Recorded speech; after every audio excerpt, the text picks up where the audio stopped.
Welcome back to another show and tell video. Today we're looking at a SUREFIRE Warden, which is a drop-in accessory for redirecting blast noise downrange and away from the user and anybody near the user. Uh, it is basically just a linear device that really just redirects sound.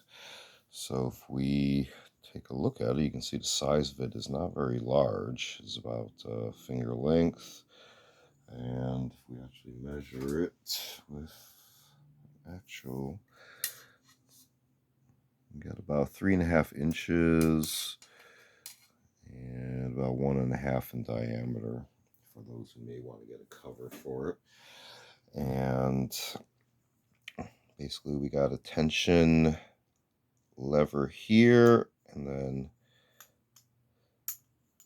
internal threading. You can see here for this cap here, and there's actually ratcheting as well on the inside against the surface of the tension knob. And what this basically does is this goes over a matching or compatible SUREFIRE muzzle device, which will fit through this end and redirect noise out this end. So as opposed to noise being coming out of the end of a barrel in all directions, it's redirected in basically just one direction. So to basically show how this would look, here's an example of a SUREFIRE SFMB, the muzzle brake. You can see the multiple vent areas, like a normal flash hider, but there are machine cuts in the device itself that will allow this locking collar to interface with. So if I actually put this on here, and easiest way I find is to rotate the device in case you don't happen to luck out and line up. If you can see right there at the top, that notch there will interface with this area there is what you want to actually try to aim for. But you can hear that click. I actually lucked out again. But let's say I'm off center. I can turn in either direction until it actually drops into place. And then at this point, you can tighten the locking collar either this way without pressing the lever, or you can give it a little help by slightly depressing the lever and twisting at the same time, and occasionally giving a little release. Checking tension here as well as here, and then check for any looseness in play. So you can see I also was pretty close with the math when I did the calculations on barrel length, muzzle device, lockup point, length of handguard, and amount of room I would need to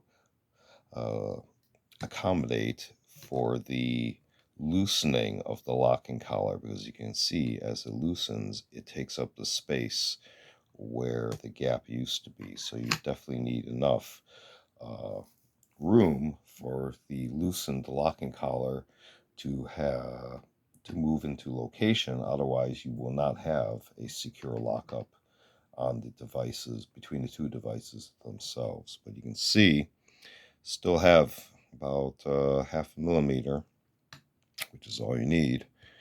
And you can see then that gap increases as it locks up, giving you more than enough room there. But it's a good reason to be good at math and not to round up or down, but to go as many decimal places in your measurements as possible. In this case, I measured to the thousandths of an inch, and I had more than enough room to work with, as you can see there with the gap.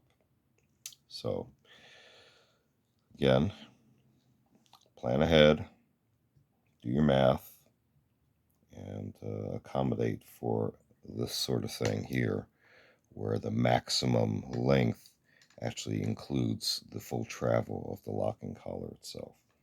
But again, give you an idea of what it actually looks like on the device. You know, the business end there, and kind of the smooth appearance on the end of a handguard.